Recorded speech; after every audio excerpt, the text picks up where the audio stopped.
Hi, Charlene Burke with Grow Because You Know. That's www.growbecauseyouknow.com. Welcome to Morning Mindset Cafe. Today we are reading Think and Grow Rich by Napoleon Hill.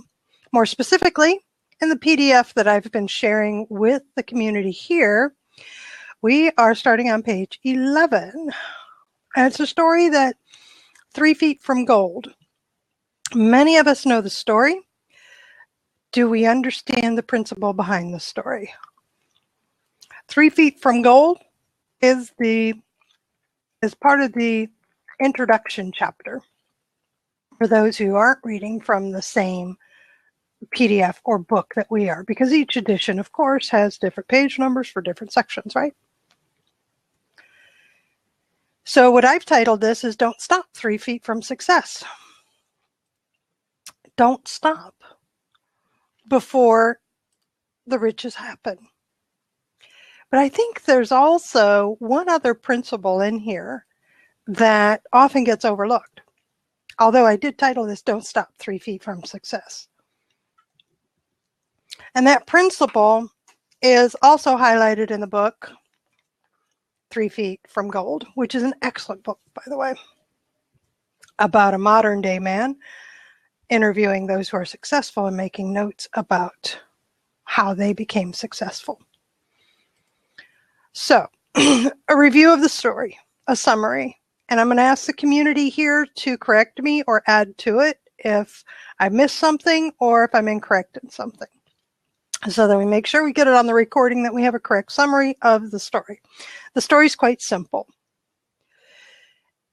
Now, the first principle that it covers is temporary defeat, not looking at a failure or a mistake as being permanent.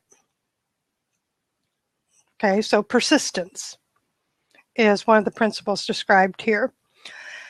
And this fella caught gold fever in the gold rush days, right?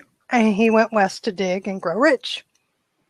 Now, he'd never heard that more gold has been mined from the brains of men than has ever been mined from the earth. Instead, he took out his shovel and his pick, and he staked a claim, and he went to work. And he started digging, and while the labor was tough and it was difficult, his lust for the gold was definite. There was no doubt he was going to find gold. That was his goal, and he was going to do it. So after weeks of labor, he discovered it, and he realized he was going to need machinery to bring the gold to the surface, right?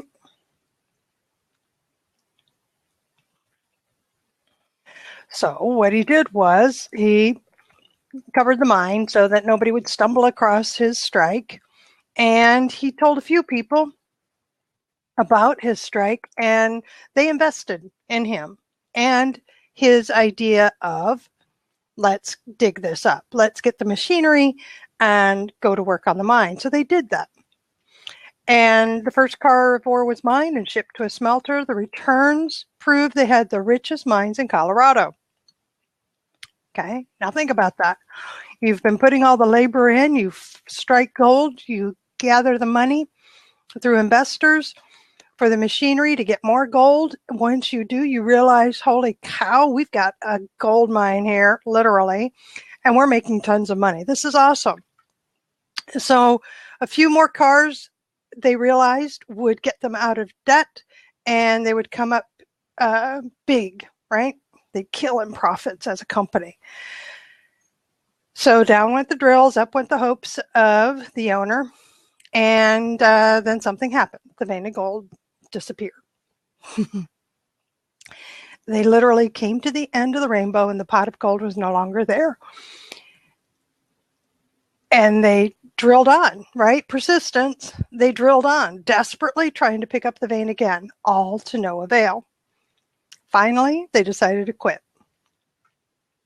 So what they did was they sold the machinery to a junk man for a few $100s and took the train back home. It even says in the book, some junk men are dumb. Trust me, I know junk men. I know salvage yard owners. They're not dumb. But according to the book, some may be. But this one in particular wasn't. What he did was he called in a mining engineer to look at the mine and do a little calculating. And the engineer advised that the project had failed because the owners weren't familiar with fault lines. Interruptions of the vein, right? So the engineer calculated that the vein would be found 3 feet from where the original owner had stopped drilling, and when the junk man dug, that's exactly where it was found. So the junk man, the new owner of all this equipment and that claim, took millions of dollars from the mine because he knew enough to seek expert counsel before giving up. Most of the money that went into the machinery was procured through the efforts of the original owner, who was then a very young man. The money came from his relatives, neighbors, because of their faith in him. And he paid back every single dollar, even though it took him years to do it. He paid them back.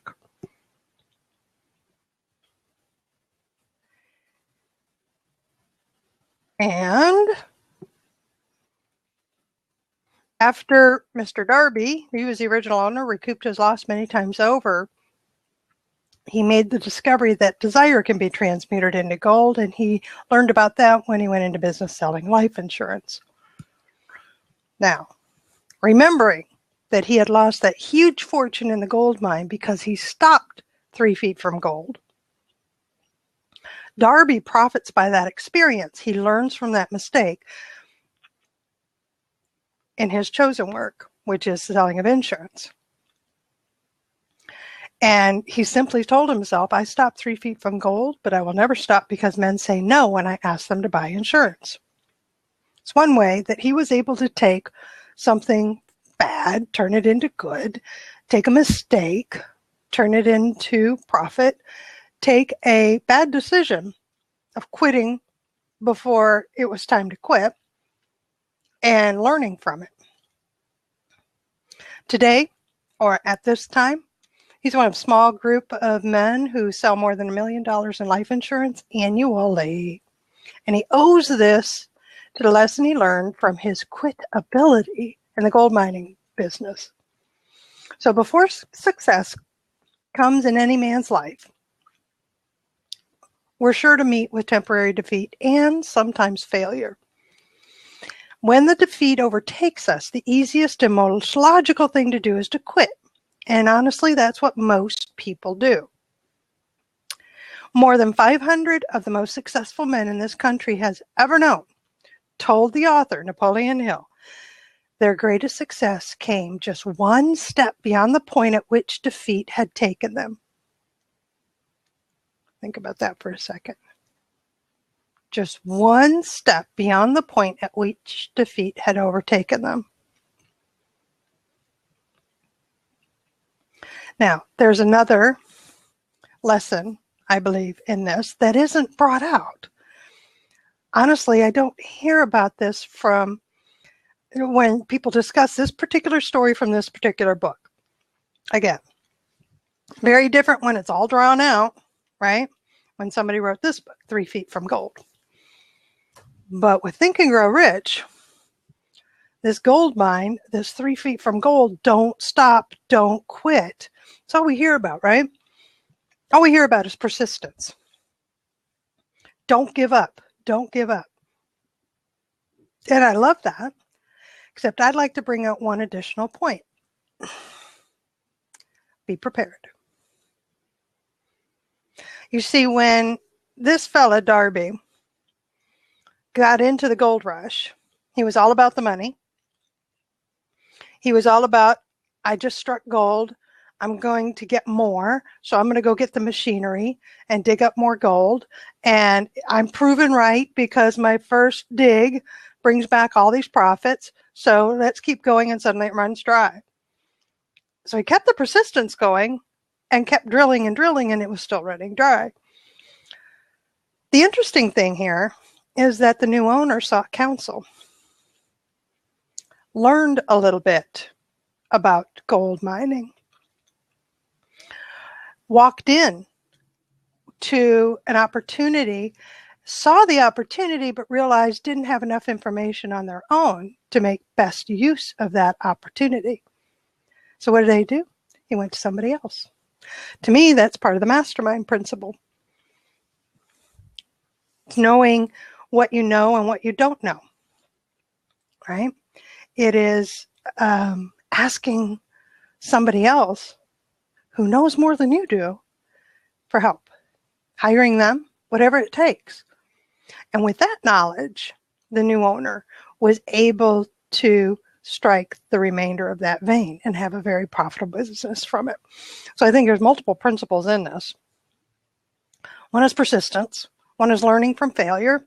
That's the original owner taking that lesson and putting it to use in his new business and making it grow. But more importantly, I think one lesson I'm taking from this is the preparation. You know, what is it I want? Make it very clear, and then know what it is that I can do to get there. Do I know enough? Now, would I have before all my knowledge now? If I were to strike it rich, if I were to find a vein of gold in my backyard, or oil, which often happens, or natural gas, I don't know. I'm thinking I might have responded exactly how Darby did, which is, hey, we've got gold. Let's go. It looks like an awful lot. But then again, knowing me the way I do, before asking others to invest monies in my venture, I'm going to look a little further to see what else needs to be done. Is it just equipment that we need to purchase? I'm not sure what needs to be done. Yeah, I know me. By that time, I would have sought counsel. I would have looked for somebody who was willing to share with me the steps needed in order to make this a successful venture.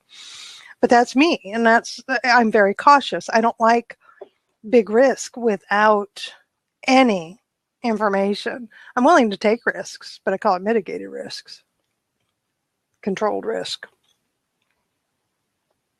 Meaning my eyes are open to as much information as possible, to all the pros and all the cons that are possible, so that I'm prepared if it goes south or west or even east, instead of the way I want it to go, which is north. So that's what I got out of the story. Don't stop, don't quit just because the going gets tough.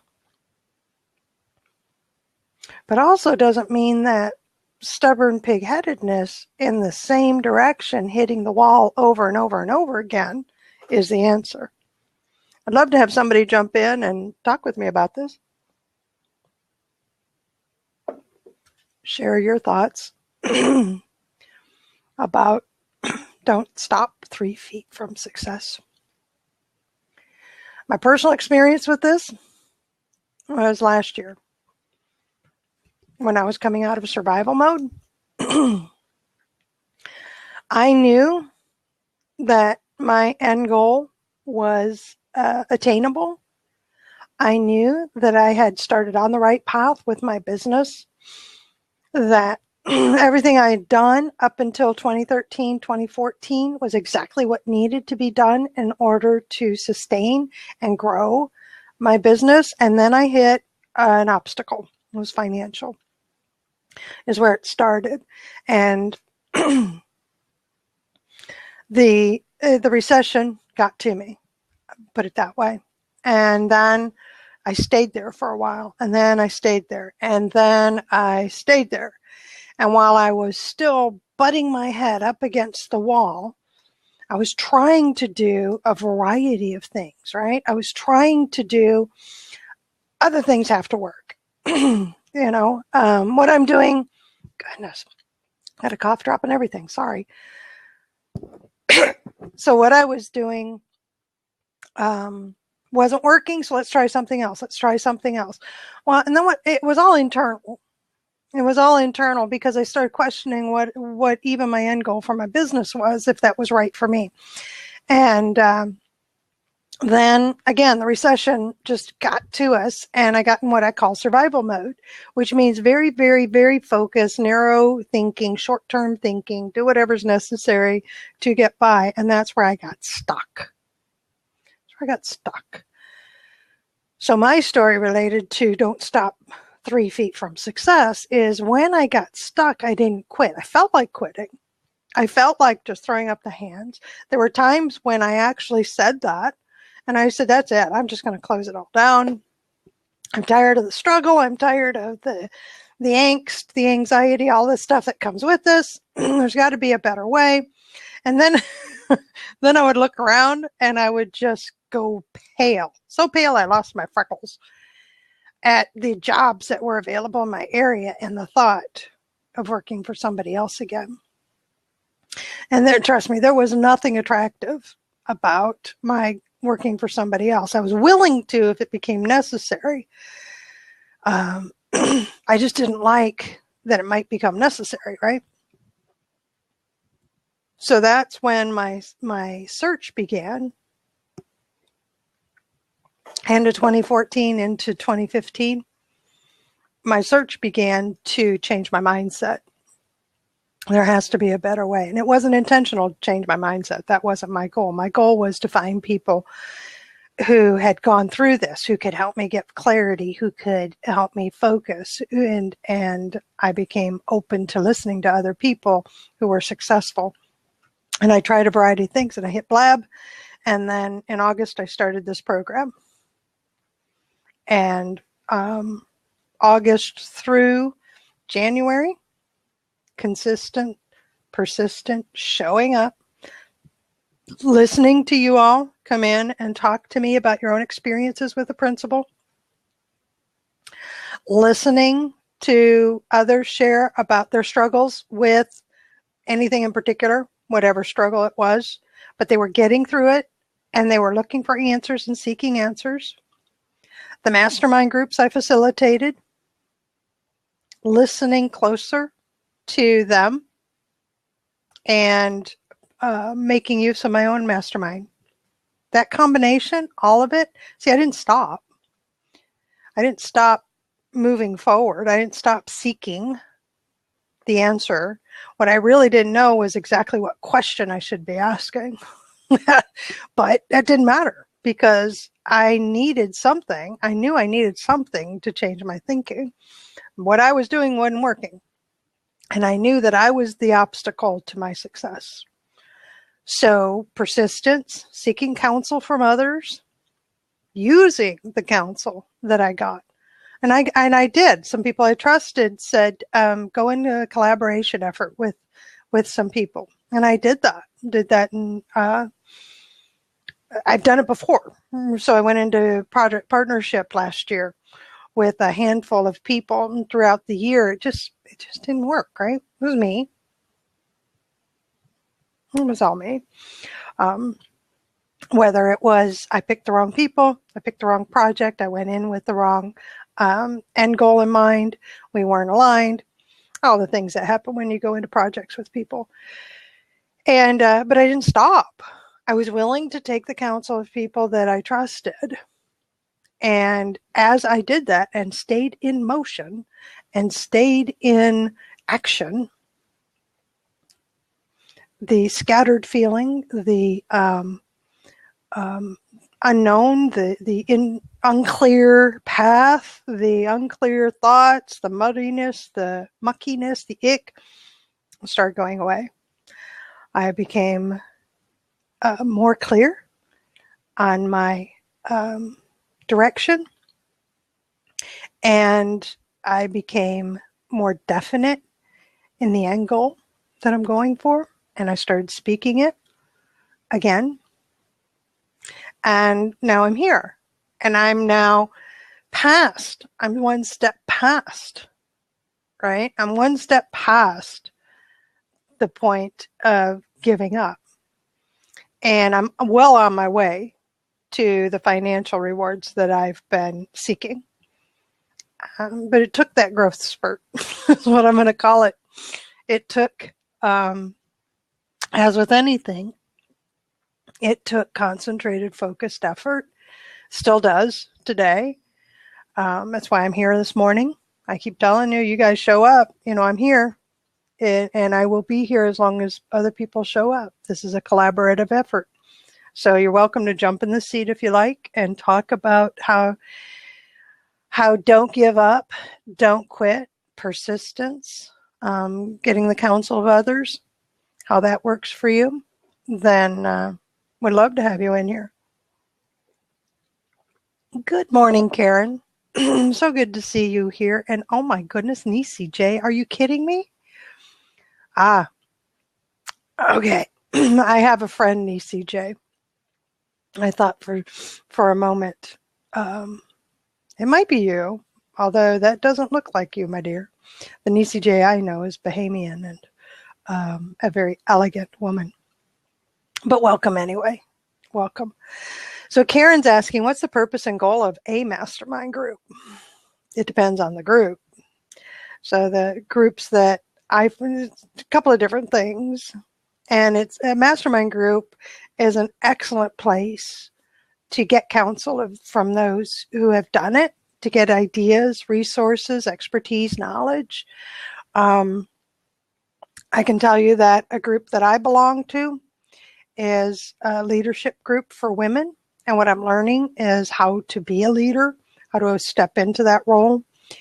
And it's very focused on the personal growth and development of a leader. And the facilitator brings forth an agenda, but also allows the members to override that agenda if there's a pressing issue or a pressing question, something with specificity. And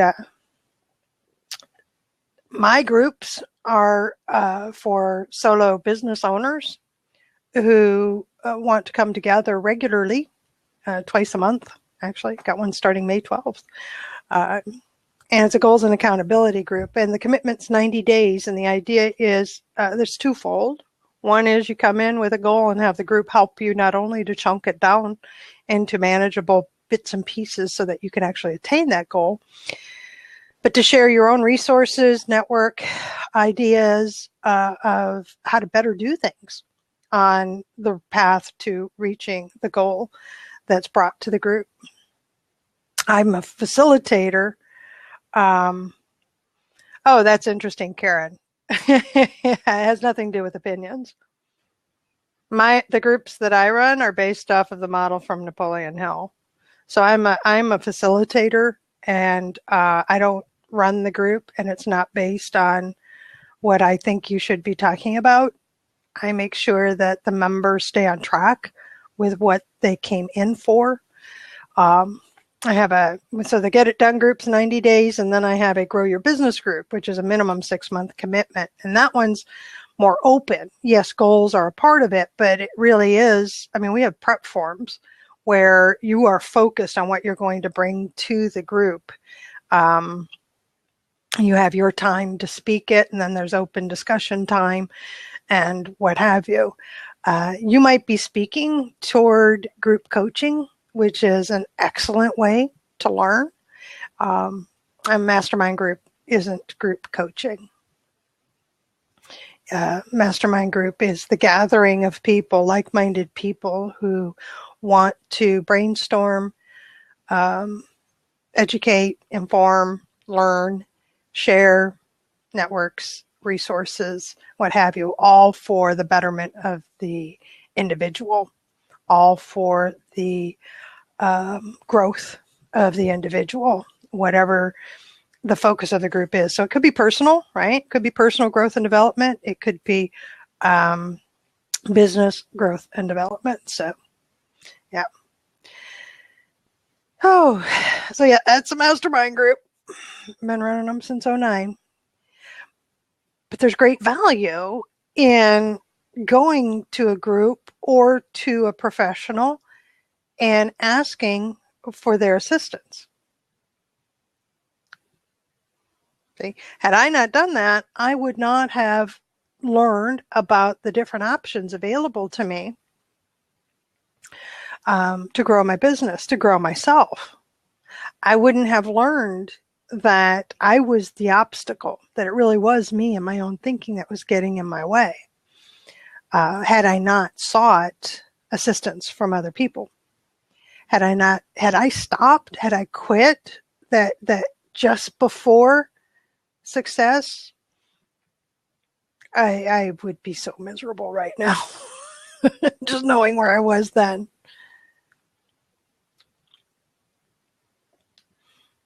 So what do y'all think?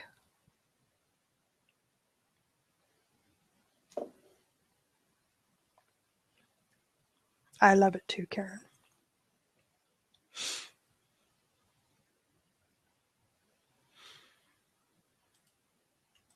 Anybody experience that struggle of feel like I'm butting my head against the wall, but I have to because I know on the other side is where I want to be. And then thinking that I may have to give up, which could be horrible because I know what's on the other side of that wall.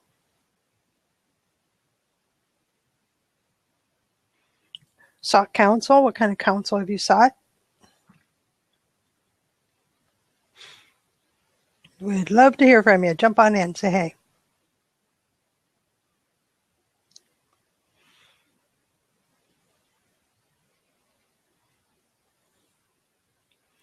Okay. Is it hard to find those like-minded people? I find it hard because there's not many people around me in the vein I'm in. Yes. I sought it out myself online. You find them through places like Blab and other social media platforms, private groups and open groups, and start looking for people who speak like you do, who are open to having conversations. You know,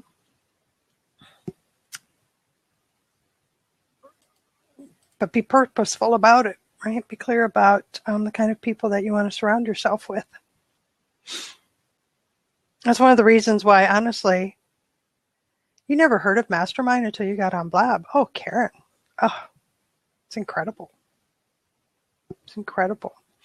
The Mastermind principle will be going more in depth as we get further into the book because it is a chapter on its own. It is powerful. It is powerful.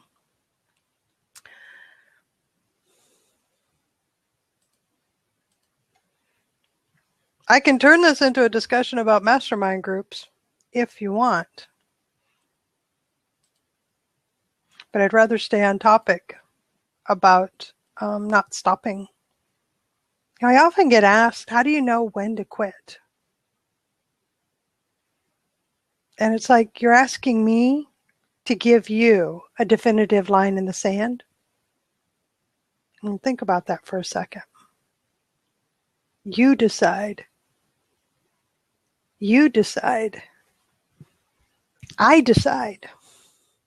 I'd love for you to tell me when it's time for me to quit. Because then I don't have to think so hard or work so hard to figure out if I should quit or not. How clear are you on your end goal? You know, how clear? How badly do you want it? There's story after story after story of people who went for years, 20, 30, 40 years. 20, 30, 40 years focused on reaching or achieving something. It didn't matter what was in their way. It didn't matter what other people said. It didn't matter how tough the going got. That's what they wanted and they were committed to it. They didn't quit. So think about that for a second. Maybe the other principle we ought to be talking about is just how badly do we want it?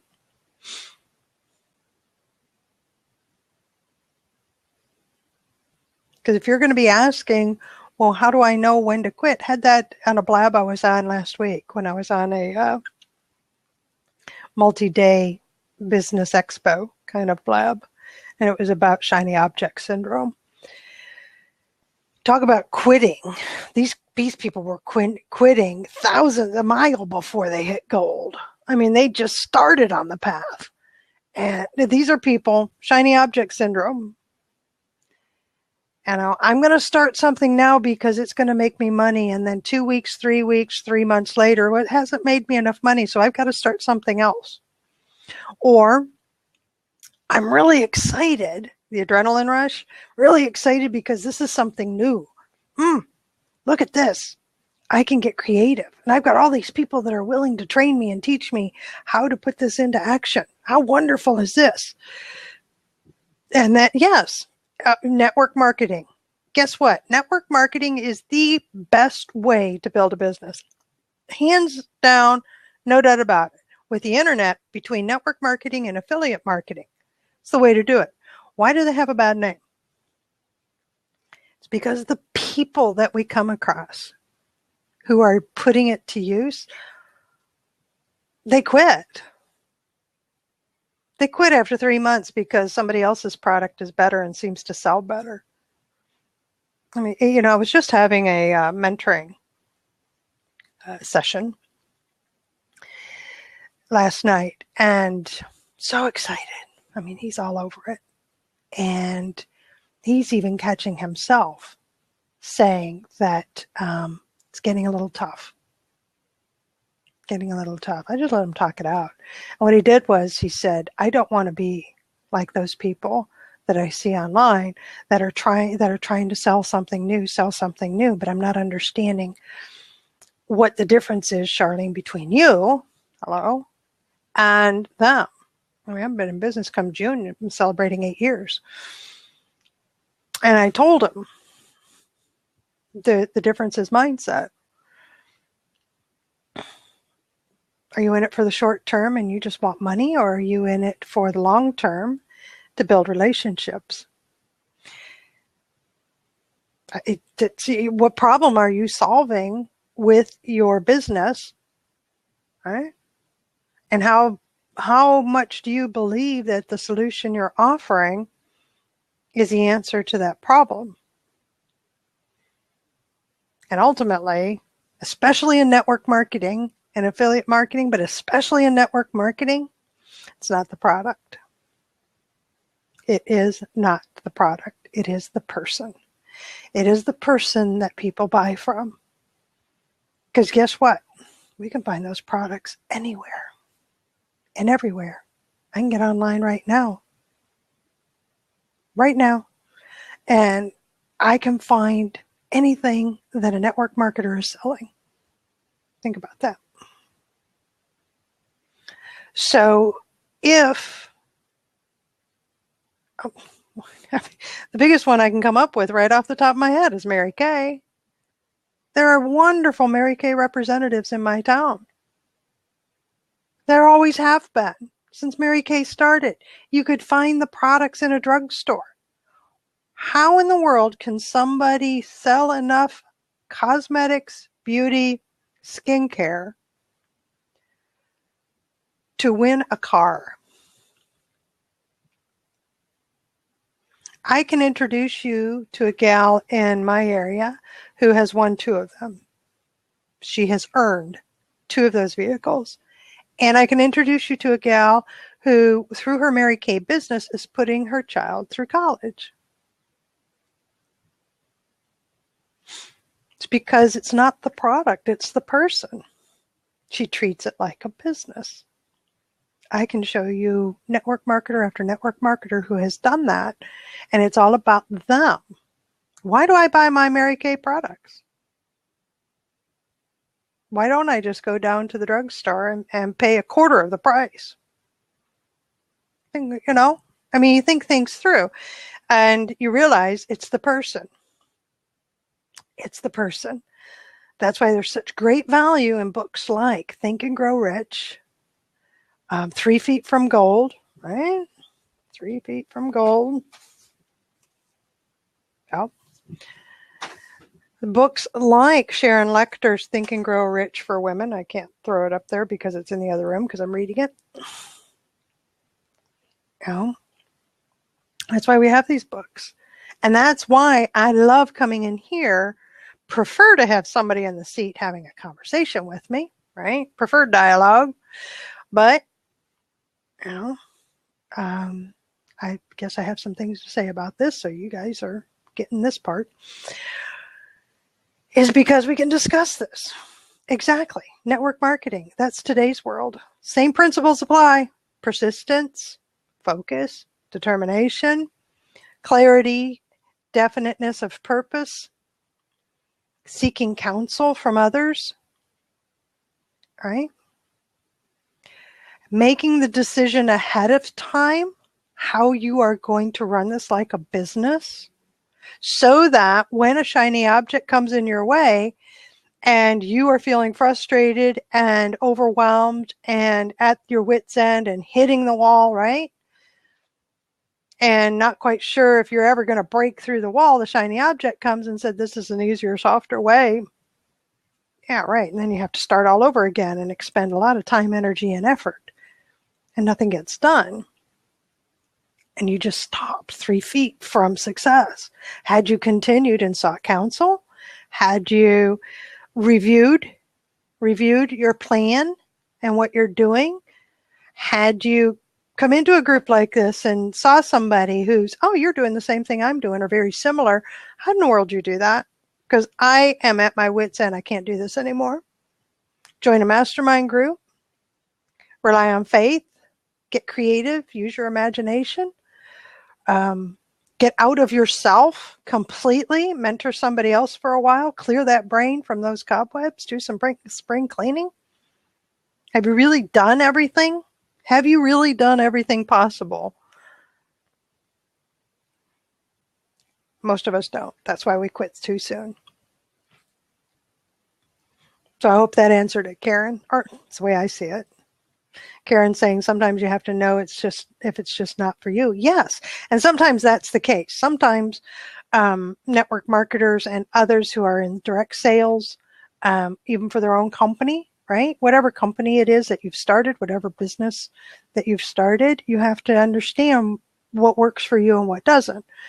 And that's part of the learning process. You may have thought that that was the vehicle to get you to where you wanted to go. And please learn a little bit about yourself before you jump into the next one. No. But that's how we learn, right? Is by doing. Get out there and do. Okay, good morning, Hillary. I haven't seen you in forever and an age. I'm sorry, am I seeing you have an apron on? You're cooking, aren't you? It looks like an apron. That's awesome. You know, I believe you. It's lunchtime over there, and Hillary loves to cook. Fantastic. So, yeah, again, why does network marketing, affiliate marketing, have such a general feel to it? It's because of the people. It's not the products. It's the people who give up too soon, who don't take it seriously. Karen saying she learned it wasn't for you because of the tremendous sacrifice over my children to build the business.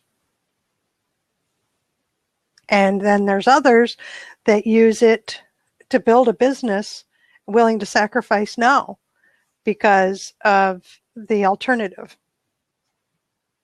to them.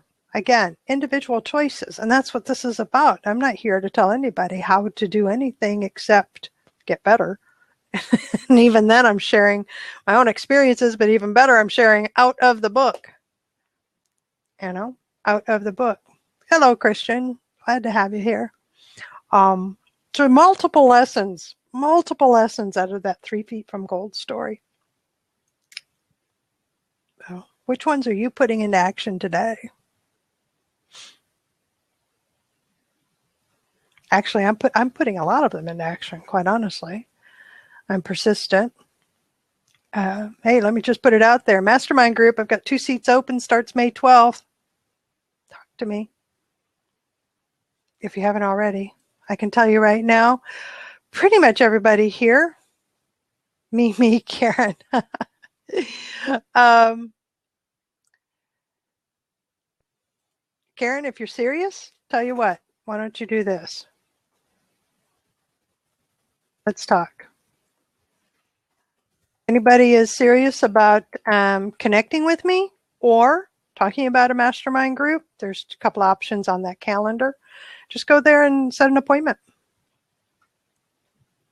And we'll get on a Zoom call or a Skype and have a conversation about it. So persistence, being creative. You're quite welcome, Karen. What else am I doing? Very clear on the end goal, on the little goals, being very clear what it is that needs to be done today. Revenue generating activity, got the list. I don't know. Marketing activity, got the list. I'm checking it off as it happens. Mindset activity, here I am. This is what I'm here for, is to get my own mind in the right direction. Personal growth, spiritual growth. Had that private time before I got in here, quiet time with me and God. And, that's, and then what I'm going for, I read it aloud every morning and every evening. And I expand on it. So I've got all that happening now. Trust me, this all wasn't happening last year, this time. This wasn't happening. I was very scattered last year. I was in survival mode. It was needed to get that clarity and that focus and that stability inside, that I'm on the right direction, that I'm doing the right things. Seeking counsel from others. Let me tell you, I just added a new accountability partner. We meet once a week. I'm mentoring others and helping them to stay on track with their business, consulting, and everything I do with my business. So I'm applying these principles and feeling darn good about where I am today, which is a big difference than last year. Big difference. Was number one, I was hearing these principles and thought I was applying them, but being so focused on just getting by for the day, very short-term thinking, that I wasn't growing.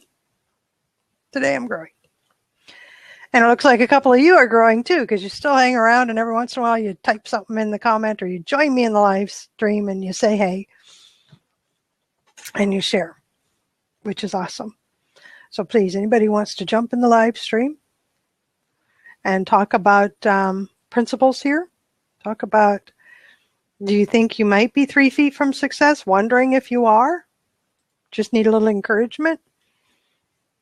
Need to say out loud? It's amazing what happens when you say things out loud, how clearly it becomes necessary to do some particular actions, but you don't know until you say it out loud. Oh, Tamara, welcome. So anybody wants to jump in, as I said.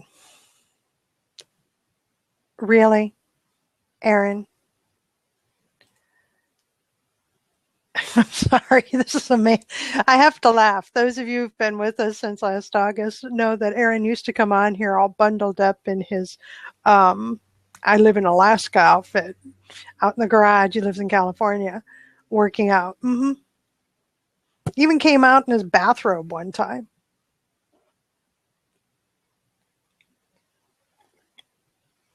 I love these excuses. Oh, I'm not. It's up to you, Aaron. It's just I think it's funny. Now it's still 5:45 here. You were in a tie.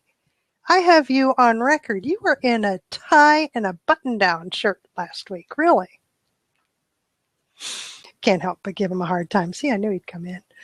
All right, now we have to. Oh, geez, which one do I take, Hillary or Aaron? All right, Aaron, just because. And I'll bring Hillary in just to show us both up because she's always sharp. Morning, Charlene. You big goof. That's good. Well, my eyes are still kind of sleepy. I don't want you to see the bags under my eyes. How you doing this morning? There's a network marketer with a product for that. I am well. It is good to see you. How are you at I'm doing good. 5:45? I figured I had to jump in because this 3 feet from gold thing, Mm-hmm. it's I've experienced that.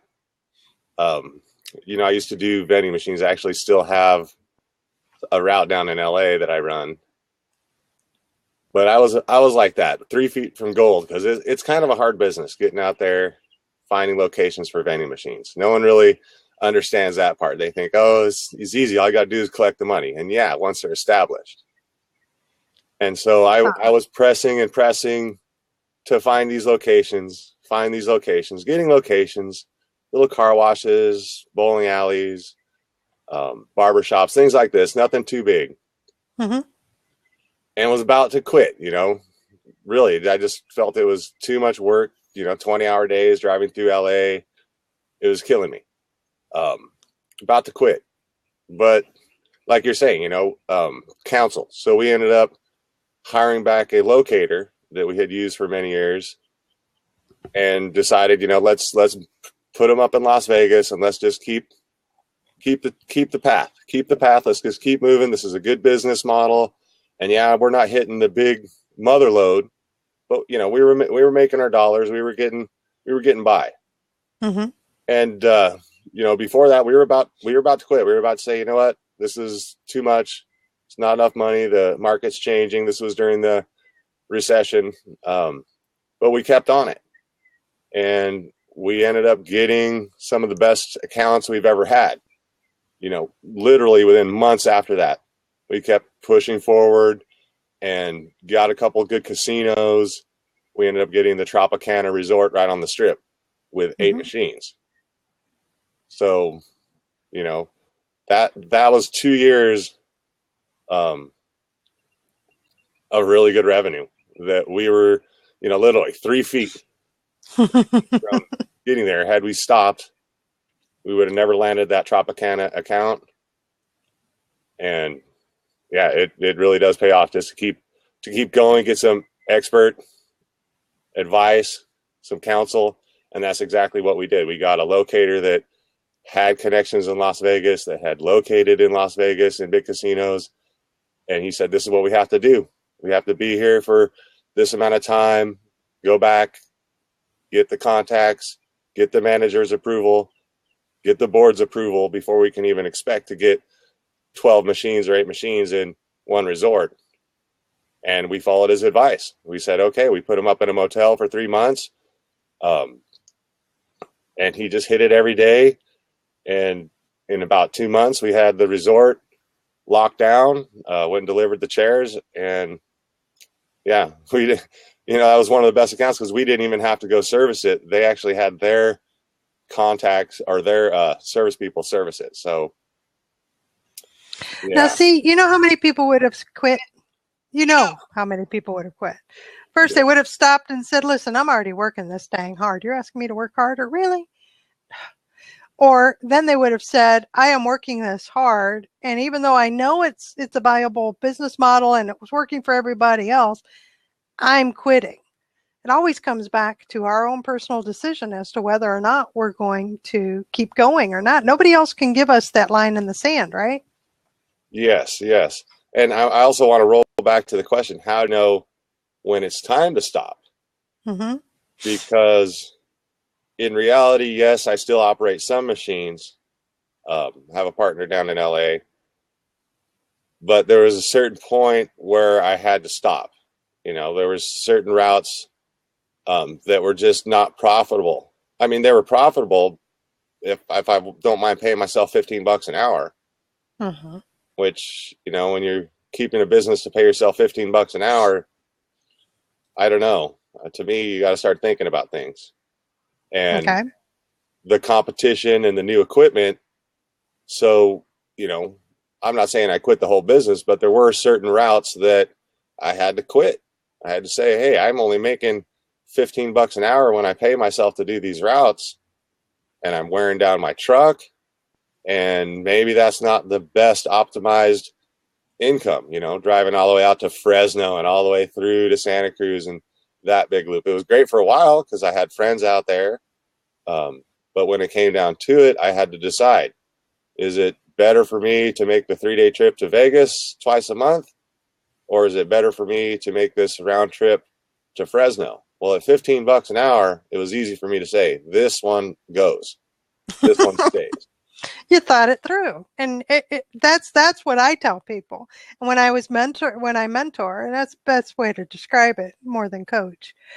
It's really, I just listen, and then I'll ask a few questions to get them, get you in the right direction. You think it through. It's up to you to decide whether or not you're ready. It's up to you to decide whether or not you're going to quit, if you're going to stop. Yeah. Now, if I know you well enough, internal inventory, right? Yeah. And part of it is, for me on that particular business and that particular route, I really had to do that internal and the external inventory. So I had to do a qualitative, what is important to me, and then I had to do a quantitative, how much actual dollars per hour am I making doing this activity or doing that other activity? Well, if I could make $15 an hour on another activity where I'm not wearing down my truck, that quantitative measurement was easy for me to say, this part goes, this part stays. Sometimes it's not that easy. Sometimes you're like, no, I love, for a while I love the open road. I love just being out driving out to these places. So the money wasn't as important. It was internal. It was about me. It was about qualitative things that are, touchy feely or woo woo, like you like to say. Like my glasses. Yes, you goof. A great way to start the morning with a laugh, right? Yes. Yes. So now we're bringing in all the other principles, the self-analysis, right? The continual knowledge of who you are, where you are right now, and what are you bringing to the table? What else needs to be there for you to move forward? And if you don't know and you can't identify it, it's time to bring in other people to help you to determine what that looks like. But even having said all that, the other principle that we took from the story is that the man who gave up learned his lesson. He realized where he had made the mistake. So being able to look back and say, this is where I should have sought counsel or gotten prepared better myself for this venture or something like that. Now I can take that into the next venture, and it's more likely to be successful for me because I am better for the experience. What do you think of that? And I look at that too with this vending machine business. It wasn't necessarily a council of expertise as a council of technology. Mm-hmm. So basically what the concept is to convert the machine so that I don't have to go drive to collect or hire somebody to collect the cash, to convert the machines to credit card accepting.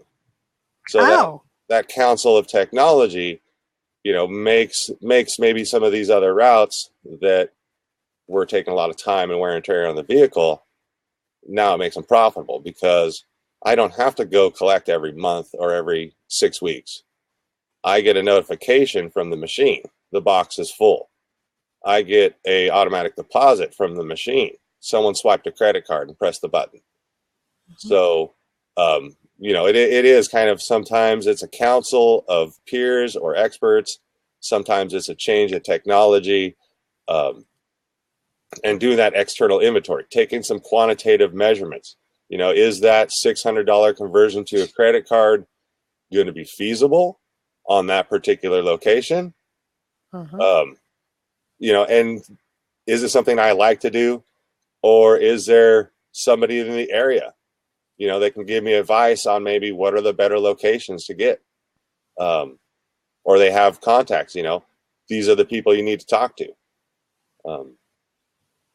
But yeah, don't stop, definitely take a measure, get some counsel, get some advice, get some technology, whatever it is going to give you that more information so that you know which way to go those next 3 feet.